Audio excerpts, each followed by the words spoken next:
학창 시절에 저는 거의 모든 저의 시간을 교회에다 쏟아붓는 학생이었습니다. 그래서 교회에서는 제 이준영은 바보 멍청이라서 교회에만 산다, 공부는 하지도 않고 교회에서만 사는 아이다 라고 하는 이야기가 어, 퍼질 정도로 저는 교회에 미쳐 사는 학생이었습니다.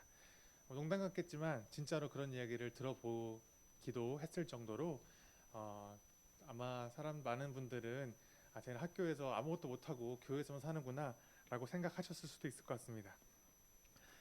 근데 제가 뭐 그렇다고 성적표를 갖고 다니면서 뭐 증거를 보여드릴 것도 아니고 그냥 그러니 하면서 열심히 제가 하고 싶은 일을 하면서 살았죠. 제가 이 교회에서 많은 예배와 설교를 이제 경험하다가 생각보다 많은 설교를 제가 기억하지는 못하는 것 같습니다. 저도 그걸 생각하면서 설교가 기억이 안 나는구나. 너무 설교를 기억하게끔 노력하지 말아야겠구나. 또 스스로 경험하면서 알게 되었는데 그 중에서 정말 많지 않지만 기억이 나는 설교가 아주 조금 있는데 그 중에 하나가 바로 신본주의라고 하는 내용에 대한 설교였습니다. 그 내용은 무엇이냐면 세상 사람들은 인간 중심의 사고를 하는 인간을 위한 삶을 사는 인본주의의 삶을 살고 있다는 거죠. 인간을 위해서 결정하고 인간을 위해서 모든 시간과 모든 것을 쏟아붓는 인본주의 삶을 살고 있지만 기독교인이 우리는 하나님 중심으로 사는 신본주의의 신앙생활을 하여야 한다. 이것이 그 설교의 주제였고 그 기억이 굉장히 많이 남습니다. 여기에서 이야기하는 하나님 중심의 삶은 굉장히 전적으로 동의합니다. 신본주의보다는 하나님 중심이라는 말은 제가 동의를 한다는 거죠. 그런데 아무리 좋은 말이라도 무슨 주의가 붙으면 우리는 굉장히 주의를 해야 됩니다. 인류 역사에서 가장 신본주의적인 삶을 살았던 시대가 언제였냐면 바로 중세 시대입니다. 모든 정치와 법이 교회를 중심으로 이루어졌고 정치 자리에 오르려면 반드시 교회에 출석해야 되는 세상이었죠. 모든 법도 교회에서 승인이 되어야 했고 왕을 세울 때에도 교회에서 교회 수장인 교황이 승인을 해줘야만 왕이 세워지는 그런 세상이 중세 시대였습니다. 어떻게 생각하면 진짜 신본주의 삶을 살았던 세상이 바로 그 중세 시대였다는 거죠. 아마 지금도 그러한 세상을 꿈꾸시는 분도 있을 것 같습니다. 세상적인 학문은 악한 것이기 때문에 중요하지 않고 성경만 공부해야 된다. 성경만 알면 그만이다. 또한 어떻게 살아야 되는지는 고민하지 않아도 되고 교회에서 하라고 하는 데만 하는 것만 그저 하면 그만이다. 너무 세상 살기 편하겠죠. 세상의 모든 학문들 다 내려놔도 상관없습니다. 성경만 알면 그만이니까. 교회에서 시키는 것만 하면 그만이니까 얼마나 살기 편하겠습니까? 이러한 신본주의 삶을 꿈꾸기도 하실 것입니다. 그런데 참 아이러니하게도 세상에서 신본주의가 가득한 이때에 아이러니하게도 교회는 가장 타락했습니다. 세상의 학문과 예술은 멈추어 버렸고 교회와 신앙이 정치적, 경제적 성공의 도구가 되었으며 말씀을 연구하고 가르쳐야 될 사제들은 점점 무지해져 갔습니다. 무지한 성도, 무지한 사제들, 또한 권력과 돈을 탐하는 성도들과 교회는 결국은 면죄부를 판매하는 결과까지 낳게 되었습니다. 또한 나라의 전쟁을 주도하기도 했고 교회가 권력을 조정하여서 교회가 가장 높은 곳에 서기 위해서 이 권력까지 마음대로 주무르는 시대가 되었다는 거죠. 결국 인간을 위한 세상을 꿈꾸는 인본주의는 바로 이 신본주의 때문에 탄생하게 되었습니다. 인본주의란 용어도 사실은 없었습니다. 신본주의, 인본주의 나누어져 있던 세상이 아니었습니다. 그런데 너무나 지나치게 교회와 신앙만 중시하는 세상에 살다 보니 사람들은 반발심으로 인본주의의 탄생을 낳게 되었다는 거죠. 교회의 타락은 곧 인간 중심의 세상으로 우리를 몰아가기 시작했습니다. 또한 타락한 신본주의는 문화, 예술, 과학의 부활을 꿈꾸는 르네상스를 낳게 되었고 이 르네상스 세상 속에서 종교개혁이 시작되었고 르네상스에서 개신교가 탄생하였다는 것입니다. 말씀을 시작하면서 이런 이야기를 하게 된 이유는 무엇이냐면 오늘 본문을 말씀을 보면 하나님의 뜻이 우리를 당황스럽게 하는 모습을 우리에게 보여주기 때문입니다. 오늘 본문을 보면 갑자기 이스라엘 백성이 하나님이 아니라 인간 왕을 달라라고 소리치기 시작합니다. 너무나 당황스러운 외침 아닙니까? 하나님이 왕이신데 하나님이 아니라 인간 왕을 달라는 겁니다. 이것은 반역입니다. 반역. 신본주의가 아니라 인본주의를 꿈꾸는 것 같은 이야기를 이스라엘이 외치고 있다는 말입니다. 그런데 더 당황스러운 것은 무엇이냐면 하나님께서 이스라엘의 이 외침 속에서 이것을 허락하신다는 겁니다. 하나님 입장에서는 이렇게 허락하시면 안 되는 거 아닙니까? 하나님이 왕이시면 인간 왕을 하나님이 허락하지 않으셔야 되는 거 아닙니까? 이렇게 당황스러운 하나님의 말씀을 우리가 함께 살펴보면서 과연 하나님의 진짜 뜻이 무엇인지를 함께 상고해 보려고 합니다. 오늘 본문으로 들어가기 전에 오늘 본문이 시작된 배경을 짧게 설명하려고 합니다. 사무엘상 7장 2절 말씀을 보면 괴가 기랏 여아림에 머문 날로부터 약 20해 동안 오랜 세월이 지났다. 이 기간에 이스라엘의 온 족속은 주님을 사모하였다. 이 지난주 말씀을 생각해 보시면 이스라엘이 하나님의 괴를 함부로 다루었다가 저주를 받게 되죠. 이 괴가 두려워서 이 괴를 저 변방에 있는 기랏 여아림으로 치워놓게 됩니다. 그리고 한 20년이 지납니다. 20년 동안 이스라엘은 이제서야 드디어 하나님에 대해서 진지하게 고민하기 시작합니다. 자신의 죄악이 어떠한지를 생각하기 시작했다는 거죠. 아마 이렇게 되기 위해서 사무엘이 굉장히 큰 노력을 했을 거라 생각합니다. 사무엘이 사사로서, 제사장으로서, 또한 선지자로서 이스라엘을 가르치면서, 말씀을 가르치면서 20년 동안 이스라엘 백성이 돌이킬 수 있도록 사무엘이 굉장히 노력을 했을 것입니다. 그래서 드디어 이스라엘이 하나님을 사모하기 시작했다는 거죠. 하나님의 괴가 멀리 있는 것을 이제는 다시 가져오고 싶어하는, 하나님과 함께하고 싶어하는 주님을 사모하는 마음을 그들 가운데 심겨지기 시작했다는 거죠. 그리고 때가 되었습니다. 이제 다시 하나님을 향한 신앙을 고백할 때가 되었다는 거죠. 그래서 7장 3절 말씀을 보시면 이렇게 사무엘이 외칩니다. 사무엘이 이스라엘 온 족속에게 말하였다. 여러분이 온전한 마음으로 주님께 돌아오려거든 이방의 신들과 아스다롯 여신상들을 없애버리고 주님께만 마음을 두고 그분만을 섬기십시오. 그러면 주님께서 여러분을 블레셋 사람의 손에서 건져주실 것입니다. 이스라엘 안에 모든 우상을 버리고 주님만 섬기라. 그러면 하나님께서 돌이키실 것이고 당신들이 돌이키면 하나님이 돌이키실 것이고 당신들에게 평화를 주실 것이다 라고 외친 것이죠. 이스라엘 백성들은 이 외침처럼 주님만을 섬기기로 결심하고 즉시 바알과 아스다롯 여신상들을 다 제거해 버립니다. 20년 동안 이스라엘이 하나님의 뜻을 배우고 고민한 결과가 이렇게 드러나게 된 것이죠. 그리고 사무엘은 온 이스라엘을 미스바에 모이도록 합니다. 그리고 그곳에서 하나님께 예배하고 하루 종일 금식하며 하나님께 이스라엘의 죄악을 회개합니다. 얼마나 감격스럽습니까? 20년이 되자 오랜 시간이 지나자 드디어 이제서 이스라엘이 돌이키게 된 거죠. 그런데 그때 문제가 생깁니다. 블레셋 사람들이 봤는데 이스라엘이 한 곳에 모여 있자 블레셋 사람들은 저들이 작당 모의를 하는구나, 저들이 전쟁을 준비하고 있구나 라고 블레셋이 오해하여서 이스라엘을 쳐들어오기 시작합니다. 자, 이제 이스라엘 반응은 어떻게 될까요?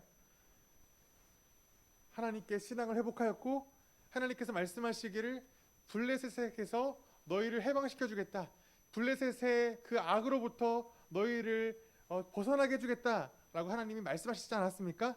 이스라엘은 회개도 했겠다, 신앙 고백도 했겠다, 하나님께 모든 것을 바치기로 결심했겠다. 이제 담대하게 블레셋과 싸워서 이기면 되는 거 아닙니까? 하나님이 그들의 승리를 약속해 주셨다면 그들은 담대하게 나아가면 그만입니다. 그런데 이스라엘이 어떻게 반응합니까? 7절 하반절 말씀을 보니까 이스라엘 자손은 그 소식을 듣고 블레셋 사람들을 두려워하였다라고 말합니다. 블레셋을 두려워합니다. 말로는 회개했다, 하나님께로 돌이키겠다라고 말했는데 막상 현실 속에서 현실을 보니까 두려워지기 시작한 겁니다. 8절을 보면 사무엘에게 징징거리면서 이야기합니다. 그들이 사무엘에게 가서 주 우리 하나님이 우리를 블레셋 사람들의 손에서 건져내 주시도록 쉬지 말고 기도하여 주시기 바랍니다라고 간청합니다. 본인들이 이미 회개하고 하나님께 신앙을 고백했고 본인들이 돌이키기로 했다면 본인들이 하나님께 담대한 마음으로 기도하면서 나아가면 되는데 사무엘에게 기도 좀 해주십시오. 지금 무슨 일이 벌어지는 거 아닙니까? 라고 징징거리고 있다는 말이죠. 교회 안에서는 막 담대한 신앙을 가진 것처럼 행동하다가 막상 세상에서 곤란과 고통이 닥쳐오면 언제 그랬냐는 듯이 두려워하고 나약해지는 마치 우리들의 모습처럼 스스로 기도하고 하나님께 우리의 신앙을 고백하며 한 걸음 한 걸음 나아가야 되는데 교회에게 그저 목사님에게 아니면 신앙의 선배들에게 그저 나약하여서 기도를 부탁할 수밖에 없는 우리의 연약한 모습처럼 이들도 그렇게 사무엘에게 이야기하고 있다는 거죠. 그러나 이러한 이스라엘의 모습을 보고 하나님께서 그들에게 진노하시거나 나무라하지 않으십니다. 블레셋 손에서 이스라엘을 구원하여 주십니다. 갑자기 블레셋 진영에 천둥 소리가 나자 블레셋이 두려워하여 기겁하여 혼비백산 도망가기 시작합니다. 이스라엘은 하나님의 힘을 힘입어 블레셋을 쫓아가 그들을 몰아내게 됩니다. 14절 말씀을 보면 블레셋에게 빼앗긴 성읍들을 다시 찾아왔다라고 말합니다. 여호수아 시대 이후로 이 약속의 땅을 온전히 점령하지 못한 그들이었는데 이제 드디어 그들이 이 약속의 땅을 점령하기 시작했다는 거죠. 드디어 이방 민족들을 몰아내기 시작하였고 하나님의 힘을 힘입어 그 땅을 조금씩 회복하기 시작하였다는 거죠. 사무엘은 이스라엘을 말씀으로 가르쳤고 이스라엘은 말씀으로 그들이 회복하였습니다. 그들의 신앙을 회복하자 하나님께서는 신앙의 회복과 더불어 그들에게 일상 속에서 평화의 시대를 허락하기 시작하셨다는 거죠. 그런데 바로 이때 이상한 기운이 감지되기 시작합니다. 8장으로 넘어가면 사무엘이 늙고 사무엘의 아들들이 엘리 제사장의 아들들처럼 타락하기 시작합니다. 이때 이스라엘 백성들은 그들의 대표인 장로들을 불러다가 사무엘에게 몰려가서 이렇게 이야기를 합니다. 우리 8장 5절 말씀 한번 같이 읽어보도록 하겠습니다. 8장 5절 시작. 그들이 사무엘에게 말하였다. 보십시오. 어른께서는 늙으셨고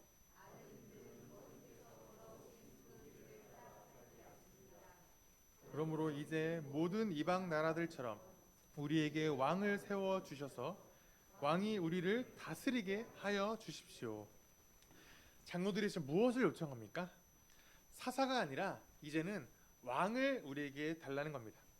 왕을 세워서 이스라엘을 통치할 수 있도록 허락하여 달라는 거죠. 현재 사사는 이 사무엘의 아들들입니다.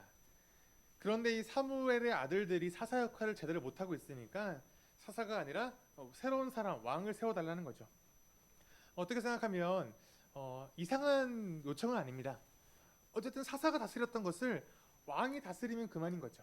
사람만 바뀐 겁니다. 제도만 바뀐 것 뿐이겠죠. 그리고 이러한 이스라엘의 주장이 사실 틀린 말은 아닌 게 이 세계사를 보면 이 당시에 많은 나라들이 이 왕정 체제로 정치 체제를 바꾸는 시대였습니다. 이 정도는 그저 하나님께서 허락해 주셔도 괜찮지 않을까? 새로운 사람 뽑으면 되는 것이 아닐까? 생각을 할 수 있겠죠. 그런데 진짜 문제는 무엇이냐면 그들이 그저 사람을 바꾸어서 제도를 바꿔달라라는 정도의 요청이 아니라 그들의 진짜 마음속에 있는 요청은 무엇이냐면 5절 하반절에 있는 말씀입니다. 그러므로 이제 모든 이방 나라들처럼 이것이 그들의 핵심이었습니다. 무슨 말이냐면 우리도 이방 나라들처럼 멋진 왕을 달라는 거죠. 화려한 강력한 통치가 있는 그 강력한 나라를 우리 이스라엘도 한번 따라가 보고 싶다는 이야기입니다. 얼마나 부럽겠습니까? 멋진 왕이 있고 굉장히 멋진 상설 군대가 있고 화려한 옷을 입고 멋진 말을 타고 있는 왕과 신하들, 전쟁이 나면 왕이 말을 타고 선두에 서서 나를 따르라라고 외치면 많은 군대가 화려한 갑옷을 입고 왕을 따라 전쟁을 하는 그 나라. 왕정 체제가 있을 때 나라는 강력해지겠죠. 강력한 군대와 강력한 체제 속에서 나라는 부강해집니다. 다른 나라들 보니까 다 그렇게 하고 있는 겁니다. 전쟁에서 승리하고 있고 그들의 영토를 확장시키고 있는 겁니다. 얼마나 화려해 보이고 멋지다는 겁니다. 우리도 그들처럼 강력한 왕이 필요합니다. 그들처럼 강력한 군대와 강력한 법. 그래서 이방 나라들을 물리치고 영토를 확장시키는 그 부강한 나라가 되고 싶습니다라고 외치는 겁니다. 문제는 지금 이스라엘에 왕이 없습니까? 통치 체제가 없습니까? 아닙니다.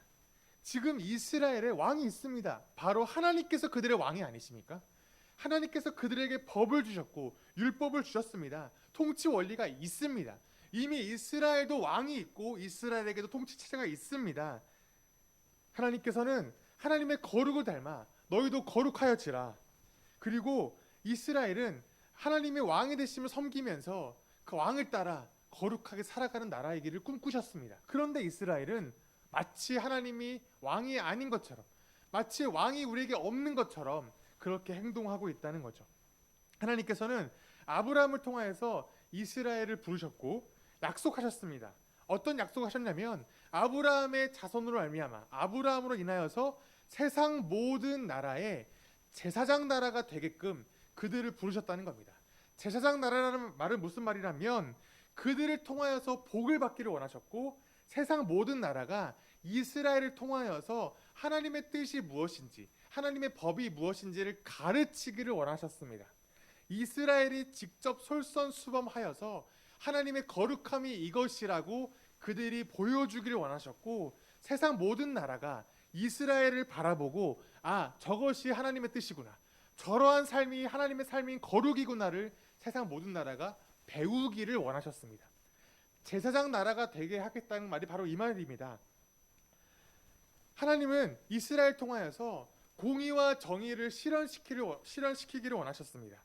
이스라엘이 말씀대로 살아갈 때 그들이 말씀으로 순종할 때 그들의 삶을 통하여 세상 모든 나라가 공의와 정의를 배우기를 원하셨습니다. 그래서 이스라엘을 부르신 거 아닙니까?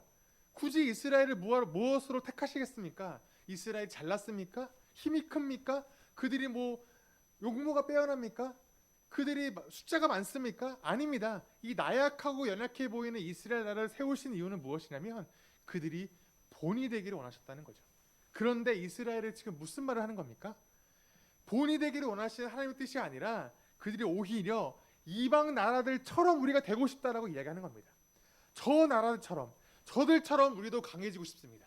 저들처럼 우리도 강력하게 세상을 지배하고 싶습니다라고 이야기한다는 거죠.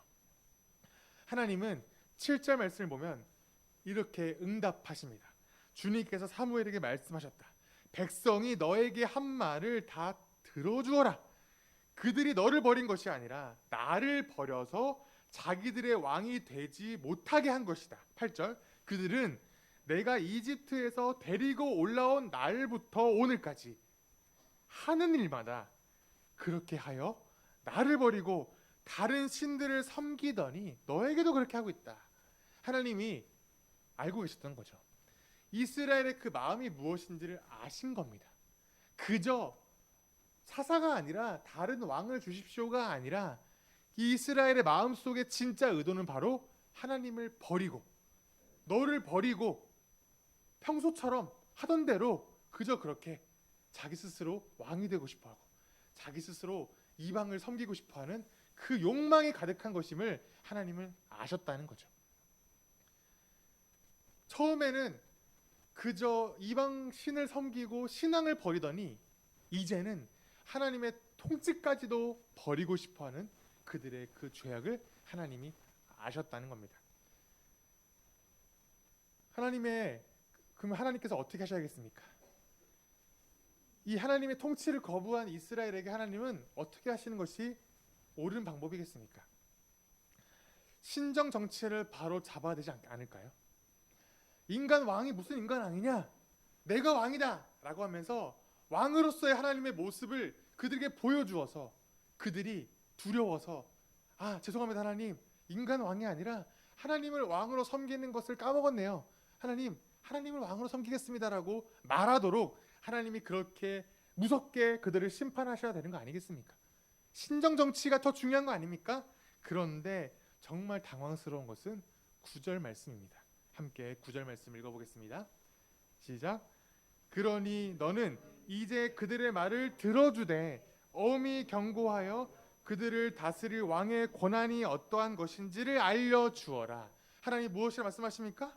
그들의 요구를 들어주라는 겁니다. 그들이 왕을 요청하면, 왕을 원하면 왕을 주라는 거죠. 하나님이 이러시면 안 되는 거 아닙니까? 하나님이 이스라엘 통치하시기를 포기하신 것입니까? 이제 하나님이 포기하시고 그래 네 멋대로 살아라. 왕 줄 테니까 왕의 통치에 따라서 네 멋대로 살아라라고 하신 겁니까? 아니면 혹시 신정 정치보다 왕정 정치가 더 뛰어날까요? 다른 나라처럼 왕이 있는 게 더 좋은 것일까요? 하나님께서 백성들의 요구대로 왕을 허락하셨지만 왕정 정치가 더 낫기 때문에 그러신 것이 아닙니다. 하나님께서는 바로 인간 왕이 이스라엘을 다스리게 될 때에 일어날 일에 대해서 경고를 하십니다. 10절부터 18절까지 이 말씀을 통하여 인간 왕이 있을 때 어떤 일이 벌어지게 될지를 말씀을 하시는데, 이 말씀을 요약하자면 이렇습니다. 너희가 원했던 인간 왕은 너희들의 모든 것을 빼앗을 것이다. 너희들은 이 왕 때문에 다시 하나님께 울부짖겠지만 그때 하나님은 그 기도에 응답하지 않을 것이다 라고 말씀하십니다. 아주 무서운 경고를 하시는 거죠. 애초에 이런 무서운 경고를 하실 거라면 인간 왕을 주지 마시지. 굳이 인간 왕을 주시겠다고 해놓으시고 하나님께서 경고를 하고 계시다는 거죠.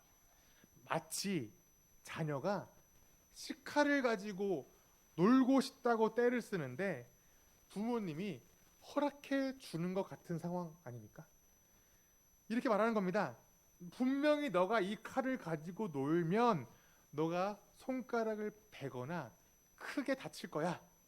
그때 울면서 나에게 도움을 요청해도 나는 너를 도와주지 않을 거야. 알아서 병원에 가든가 스스로 치료하든가 알아서 해 라고 말씀하신 것 같지 않습니까? 애초에 이것이 위험한 것이고 애초에 이것이 정말 인간에게 좋지 않은 것이라면 애초에 허락하지 마시고 주지 마시지. 굳이 왜 허락해 주시고 인간 왕 때문에 너희가 고난을 당할 것인데 너희가 나한테 울부짖어도 내가 들어주지 않을 것이다 라고 말씀하는 이유가 무엇일까요? 참 너무나 하나님의 뜻이 궁금하고 이해가 되지 않습니다. 어쨌든 이런 하나님의 무서운 경고에 이스라엘은 어떻게 반응하냐면 19절과 20절에서 이렇게 반응합니다. 이렇게 일러주어도 백성은 사무엘의 말을 듣지 않고 말하였다. 그렇지 않습니다. 우리에게도 왕이 있어야 되겠습니다. 우리도 모든 이방 나라들처럼 우리의 왕이 우리를 다스리며 그 왕이 우리를 이끌고 나가서 전쟁에서 싸워야 할 것입니다. 바로 이스라엘의 의도가 여기 있는 거죠. 우리가 싸워서 이기고 싶다는 겁니다. 전쟁에서 승리하고 싶다는 거죠. 강력한 왕, 멋진 왕, 부강한 나라 꿈꾸고 싶다는 거죠. 다른 나라들처럼 우리도 떵떵거리면서 우리도 왕이 있다. 우리도 멋진 왕이 있다. 너희들만 있는 게 아니다. 우리도 왕으로 인하여서 너희들을 점령하고 싸워 이길 수 있다라고 자랑하고 싶다는 거죠. 하나님의 무서운 경고를 무시하게 됩니다. 하나님은 그리고 그들의 요청처럼 사울을 왕으로 세워주시죠. 이스라엘 백성들은 그들이 원했던 대로 인간 왕을 갖게 되었습니다. 하나님은 하나님의 통치를 거부한 그들에게 인간 왕을 허락하시고 도대체 왜 그런지 모르겠는 이 하나님의 뜻을 우리에게 보여주셨다는 거죠. 사무엘상 12장으로 가보겠습니다. 이 사무엘상 12장에 가면 사울 왕을 왕으로 세운 이후에 사무엘이 원래 사사였다가 이제 왕이 생겼기 때문에 사사의 역할을 그만두고 내려오면서 이스라엘에게 마지막으로 이야기하는 그 연설이 회고가 이 사무엘상 12장에 기록이 되어 있습니다. 먼저 3절 말씀을 보면 사무엘이 이스라엘 통치하면서 하나님의 뜻과 다르게 백성들의 것을 빼앗은 적이 있었냐? 라는 질문을 먼저 합니다. 이스라엘 백성들은 사무엘이 우리들의 것을 빼앗은 적이 없다라고 이야기하고, 사무엘 당시는 하나님의 뜻대로 우리를 통치하였다라고 사무엘에게 대답을 하죠. 이제 사무엘은 6절부터 보면 지금까지 하나님이 너희들을 얼마나 사랑하셔서 너희들을 어떻게 구원하셨는가를 회고를 하며 말씀을 전하고 있습니다. 7절 말씀 제가 읽겠습니다. 그러니 그대로 서 있으십시오. 내가 주님께서 당신들과 당신들의 조상을 구원하려고 하신 그 의로운 일을 주님 앞에서 증거로 제시하고자 합니다. 라고 이야기를 시작하죠. 그러니까 사무엘은 자신이 사사로서 너희들을 통치할 때 하나님의 뜻과 반하여서 통치한 적이 없었다라는 것을 먼저 말씀하였습니다. 이 말은 아까 이야기했던 인간 왕이 너희들을 통치할 때 이런 악한 일들을 할 것이다라고 했던 그 예언과 반대로 나는 왕처럼 행동하지 않았다. 나는 너희를 위하여 최선을 다하여 하나님의 뜻을 증거하였다라는 것을 먼저 말하고, 이제는 하나님께서 너희에게 어떤 일을 하셨는가를 이야기하기 시작했다는 거죠. 야곱이 이집트에 갔고 그곳에서 이스라엘 백성이 이집트의 노예 생활을 할 때 하나님께서는 너희들의 고통을 아시고 너희들을 인도하셨다. 광야에서 이스라엘 너희들을 보호하셨다. 가나안 땅을 허락하셨고 이곳에서도 하나님을 배반한 적이 있었지만 그 이스라엘을 포기하지 않으시고 하나님께서 너희들을 사사를 통하여서 구원하셨다. 이러한 모든 이스라엘의 역사를 짧게 회고를 합니다. 그리고 사무엘이 진짜 하고 싶은 이야기를 12절에서 하고 있는데 12장 12절 함께 읽겠습니다. 시작. 그런데도 암몬 왕 나하스가 우리를 치러 오자 주 하나님이 우리의 왕인데도 그것을 보았을 때 당신들은 안 되겠습니다. 우리를 다스릴 왕이 꼭 있어야 하겠습니다. 하고 나에게 말하였다. 무슨 말입니까? 하나님이 왕이신데 너희들은 하나님을 거부하고 인간 왕을 원했다는 거죠.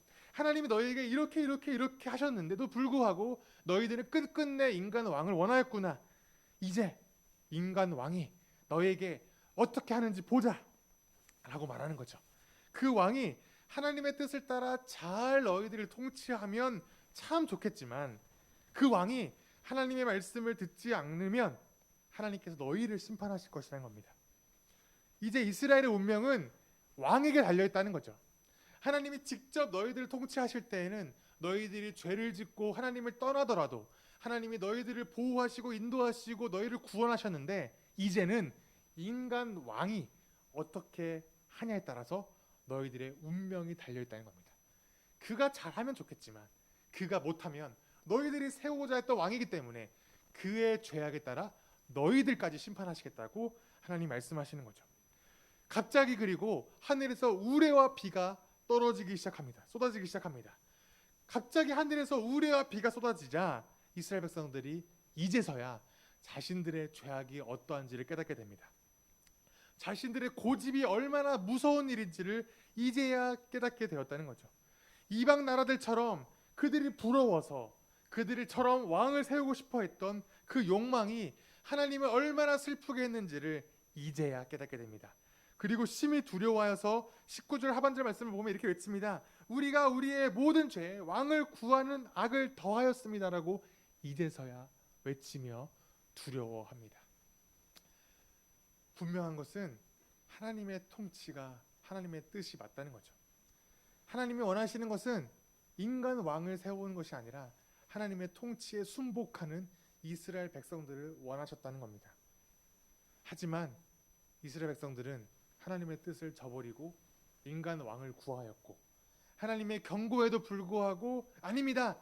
우리에게 왕을 주십시오 라고 고집을 피웠으며 결국 사울 인간 왕을 세우는 결과까지 낳게 되었다는 거죠.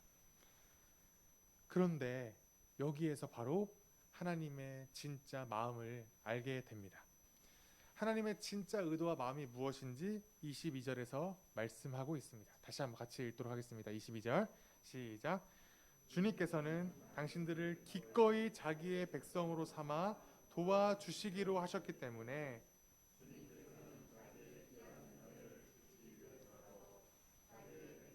버리지 않으실 것입니다. 아멘. 하나님께서는 여전히 자기 백성을 사랑하신다는 거죠. 하나님은 신실하신 분이셔서 여전히 하나님은 자기 백성들을 위하여서 자기의 약속을 지키시겠다는 겁니다. 하나님께서는 하나님 백성들이 자신을 버리고 자신들의 통치를 거부한 채 이방 나라처럼 인간 왕을 요청하였던 이스라엘 백성들이라 할지라도 하나님은 마음이 너무 아프지만 하지만 사랑하는 백성들을 위하여서 그들이 원하는 것을 주시기로 하셨던 것이죠. 경고는 하시고 겁은 주셨지만 그들이 원하는 것을 갖더라도 인간 왕을 갖더라도 여전히 하나님 뜻을 따르고 여전히 하나님의 마음을 알아주는 백성이 되기를 원하셨던 것입니다. 하나님의 마음이 그렇습니다. 우리를 꼭두각시처럼 우리를 인형처럼 다루고 싶어 하신 것이 아닙니다. 하나님의 백성이니 하나님이 강력하게 겁주시고 심판하시고 벌 주심으로써 우리가 벌벌 떨며 두려워서 하나님의 명령을 따를 수밖에 없는 인간으로 만들고 싶지 않으신 거죠. 하나님은 우리를 너무 사랑하시기 때문에 때로는 우리에게 악한 것이라 할지라도 허용하시기도 하십니다. 이것이 참 아이러니죠. 우리가 하나님을 다 이해할 수는 없습니다. 악한 거라면 주지 마시지. 우리는 그렇게 생각할 줄 모르지만 하나님의 진짜 사랑은 때로는 악을 허용하시기도 하신다는 거죠. 하지만 그 속에서도 하나님을 따르는 자발적으로 하나님을 따르는 백성으로 우리를 만들고 싶어 하시는 겁니다. 무서워서가 아니라 겁나서가 아니라 때로는 악한 일을 행하기도 하고 때로는 죄를 짓지만 하지만 그 속에서 스스로 돌이켜 자발적으로 하나님을 사랑하며 자발적으로 하나님을 섬기며 마음을 다하여 하나님을 사랑하는 백성으로 우리를 만들고 싶어 하셨다는 거죠. 사무엘도 마찬가지입니다. 이스라엘의 욕망을 알고 있고 그들의 요청이 너무 가슴 아프지만 사무엘도 이스라엘을 포기하지 않겠다라고 결심을 합니다. 23절 말씀 제가 읽겠습니다. 나는 당신들이 잘 되도록 기도할 것입니다. 내가 기도하는 일을 그친다면 그것은 내가 하나님께 죄를 짓는 것입니다. 그런 일은 없을 것입니다. 오히려 나는 당신들이 가장 선하고 가장 바른 길로 가도록 가르치겠습니다. 사무엘은 사사의 자리에서 내려오지만 이스라엘을 위하여 기도하는 말씀으로 가르치는 제사장과 선지자의 역할을 끝까지 감당하겠다는 거죠. 사무엘의 입장에서는 나를 거부하여 인간 왕을 세우고 싶어했던 이스라엘을 너무 미웠겠지만 처음엔 그랬겠지만 하지만 하나님의 마음을 깨달아서 사사의 일은 그만두지만 여전히 제사장으로서 당신들을 위해 기도하고 또한 선지자로서 하나님의 말씀을 가르치는 일은 최선을 다하겠다는 거죠. 여전히 당신들을 사랑하겠습니다. 여전히 당신들을 위하여서 하나님의 사명을 감당하겠습니다라고 사무엘도 결심을 하게 된 거죠. 그리고 이스라엘에게 한 가지 요청을 합니다. 24절 말씀, 당신들은 주님만을 두려워하며 마음을 다 바쳐서 진실하게 그분을 섬기십시오. 주님께서 당신들을 생각하시고 얼마나 놀라운 일들을 하셨는가를 기억하십시오. 여전히 하나님은 당신을 사랑하신다는 거죠. 여전히 당신들을 위하여 하나님이 얼마나 마음을 다하여 당신들을 생각하는지를 기억해 달라는 거죠. 하나님을 포기하지 말라는 거죠. 비록 죄는 지었지만 하나님이 그것을 허용하셨지만 하지만 그럼에도 불구하고 하나님을 향한 마음을 자발적으로 전심으로 하나님을 사랑해 달라고 외치는 거죠. 그렇게 하나님의 은혜를 기억하여 달라는 겁니다. 진짜 하나님의 은혜는 우리를 꼭두각시로 만드는 것이 하나님의 은혜가 아닙니다. 우리가 죄악 가운데서도 자발적으로 전심으로 하나님을 섬기기로 결심하는 그 결단, 때로는 죄를 짓지만 세상 속에서 하나님을 마음 아프게 하지만 다시 돌이켜서 하나님의 말씀을 기억하며 그 사랑을 기억하는 그 마음을 사무엘은 마지막으로 요청하고 있었던 겁니다. 25절에서 이렇게 말합니다. 만일 당신들이 여전히 악한 행동을 한다면 당신들도 망하고 왕도 망할 것입니다. 단지 제도는 바뀌었지만 여전히 하나님이 왕이시라는 겁니다. 여전히 당신들의 죄악과 왕의 죄악 가운데 심판할 수 있는 힘이 하나님께 여전히 있다는 거죠.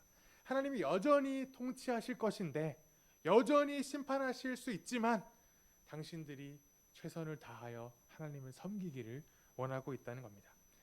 그러나 시간이 지나면서 어떻게 되었습니까? 역시 인간 왕은 하나님을 저버리기 시작했습니다. 역시나 하나님께 온전히 순종하지 못하였죠. 왕도 연약한 인간일 뿐이었습니다. 하나님의 통치보다는 왕의 욕망에 빠져 자기 마음대로 세상을 통치하며 하나님의 백성을 자기 백성으로 빼앗아 오기 시작했죠. 하나님께서 선지자를 통하여서 왕에게 훈계하시기도 하시고 왕을 돌이키도록 선지자에게 말씀하시기도 하셨지만 왕은 결국 선지자의 말도 거부한 채 점점점 하나님을 떠나는, 이스라엘은 점점점 하나님을 떠나는 결과를 낳게 됩니다. 과연 하나님께서는 왕정 정치를 실패하셨을까요? 인간을 기대하면서 그래도 잘해볼 거라고 기대하셨는데 인간들이 실패하였습니까? 하나님이 실패하신 것입니까? 그렇지 않습니다. 하나님은 애초부터 나약한 인간을 아셨지만 하나님께서 인간 왕을 허락하신 이유는 우리에게 진정한 왕을 소망하도록 하시기 위한 하나님의 방법이었습니다. 인간의 눈으로 보기에 키도 크고 잘생겼던 사울 왕이 교만하자 하나님은 사울 왕을 폐위시킵니다. 그리고 하나님은 사람의 눈으로 보기에 너무 연약하고 너무나 특별한 것도 없어 보이는, 하지만 하나님을 온전히 따르는 다윗을 왕으로 세우십니다. 하나님은 또한 신실한 다윗에게 약속하십니다. 다윗을 통하여서 영원한 나라를 주시겠다는 약속을 하시죠. 그리고 그 약속은 다윗의 자손으로 오신 하나님이면서 인간이신 예수 그리스도를 통하여 이 영원한 나라를 성취하셨습니다. 죄의 노예였던 우리를, 인간 왕인 섬기던 우리는 하나님의 통치를 온전히 실천하지 못하였지만 인간으로 오신 예수님께서 인간의 몸으로 하나님의 뜻을 온전히 순종하셨습니다. 죄가 없으신 예수님은 인간의 몸으로 모든 저주를 감당하셨습니다. 그리고 하나님의 사명을 감당하셨고 하나님의 뜻에 따라 사망을 이기시고 인간으로서 또한 하나님으로서 승리하셨죠. 그리고 부활하신 예수님께서는 하늘로 올라가셔서 하나님 보좌 우편에서 왕으로 등극하셔서 지금도 우리를 통치하고 계십니다. 영원한 하나님 나라를 우리에게 허락하셨습니다. 그 나라에 살아가는 우리의 왕이 되어 주셨다는 말입니다. 또 하나님께서는 그저 예수님을 왕으로 등극시키고 끝나신 것이 아닙니다. 바로 예수님을 믿는 우리를 통하여, 교회를 통하여 예수 그리스도와 함께 이 땅을 통치하도록 우리를 하나님 보좌 우편으로 함께 올리셨습니다. 우리 에베소서 2장 6절 말씀을 한번 찾아보겠습니다. 우리 신약 말씀 에베소서 2장 6절입니다.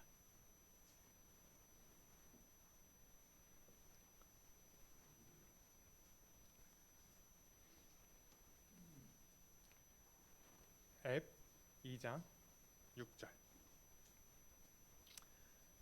함께 한 목소리로 읽도록 하겠습니다. 시작. 하나님께서 그리스도 예수 안에서 우리를 그분과 함께 살리시고 하늘에 함께 앉게 하셨습니다. 아멘. 우리는 예수 그리스도 영이신 성령 하나님으로 인하여서 예수님과 하나 되었습니다.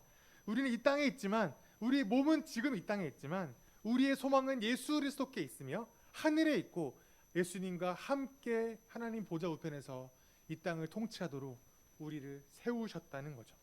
우리를 하나님의 보좌 우편에 함께 앉게 하셨다는 겁니다. 그리고 바로 지금 교회를 통하여 이 세상 가운데 하나님의 뜻을 전할 수 있도록 바로 우리 공동체를 이곳 가운데 세우셨습니다. 사랑하는 성도 여러분, 하나님 나라가 이 땅 가운데 임했다는 것은 우리가 하나님의 나라가 임했다는 그 지식만 알고 있고 그저 귀로만 듣기 좋은 말을 하는 것이 아닙니다. 하나님은 지금도 이 땅에서 하나님의 말씀을 실천하며 하나님의 통치를 실현시키는 사람들을 통하여서 지금도 역사하고 계시다는 거죠. 이스라엘 백성들에게 기대하셨던 것처럼 하나님은 우리를 똑같이 이스라엘처럼 거룩한 나라, 제사장 나라로 우리를 삼으시기로 하셨다는 겁니다. 이스라엘은 이방 나라가 부러워서, 무력으로 세상을 정복하는 그들이 부러워서, 우리 발 앞에 그들을 꿇게 하고 싶어서 인간 왕을 원했지만, 세상의 모든 문화를 불태워버리고 기독교 문화만 세상 가운데 자득하기를 원했겠지만, 하지만 하나님은 그런 세상을 원치 않으셨다는 거죠. 오히려 설교를 시작하면서 말씀드렸던 것처럼 우리는 극단적인 신본주의를 꿈꾸는 신앙이 아니라 하나님을 통하여 피조물을 이해하고, 하나님께서 허락하신 피조물을 통하여서 하나님을 이해하는 그 균형 있는 이해를 우리에게 원하셨다는 겁니다. 하나님께서는 우리에게 주신 이성으로 말미암아 우리는 사유하고 고민하며, 우리 속에서 거룩한 삶이 무엇인지를 고민하면서 거룩한 삶을 위해 우리의 죄와 싸워 이기는 삶을 원하셨다는 거죠. 세상 사람들과 함께 살아가며 그 속에 들어가서 그 속에서 거룩한 삶을 살아내도록, 우리의 거룩을 인하여 세상 사람들이 우리를 바라보고 하나님 뜻이 무엇인지를 배울 수 있도록 우리 가운데 하나님의 거룩함을 심겨주셨다는 거죠. 우리가 세상 사람들 속에 들어가서 빛으로 예수 그리스도의 빛을 증거하기를 원하셨습니다. 우리끼리 세상을 지배하여 세상 사람들을 점령하여서 그들이 아무 생각도 하지 못하게 모든 문화를 말살시키고 말씀만 가르쳐서 하나님 뜻이 이것이니까 이것대로만 살아라, 우리가 그들을 점령하기를 원하신 것이 아니라 우리가 그들과 함께 살아가며 어울리며 그들 속에서 빛을 보여주고 거룩을 보여주고 그들에게 가르치고, 그리고 우리가 소금이 되어서 그들 가운데 녹아서 그들이 부패하는 것을 막도록 우리의 삶을 희생하도록, 소금으로 녹아내도록 우리를 부르셨다는 겁니다. 세상의 높은 곳에 올라가 떵떵거리며 사는 것보다 낮은 곳에서 우리를 섬기셨던 예수님처럼 고통받는 이들의 친구가 되어주기를 원하셨다는 거죠. 이것이 바로 하나님이 우리에게 원하시는 성도의 삶이었습니다. 베드로전서 2장 9절 말씀, 우리 마지막으로 한 번 찾아서 읽도록 하겠습니다. 베드로전서 2장 9절 말씀입니다.